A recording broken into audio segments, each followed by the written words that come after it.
Ammoo itti siif dabalu maali hiriirra fagaachuun haga hin istulfaatamu nama akka keetii baruu kootti baay'ee natti toleera.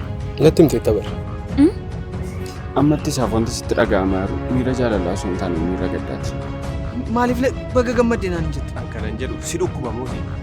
Sababa isheetti dhukkubsattee sababa isheetti hin fayye gaafa jettu maraatu. Yoomiin maal ta'e? Yoomiin bar hundumaan keenyaaf iyyuu ifa ture. Sadarkaa isa xumuraarra ga'eera hundi keessan iyyuu amilee kennaafi amilee.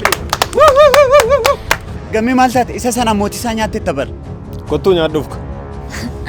Ifama si daganne miti tabarra jaalalatti caala jennee tabarra.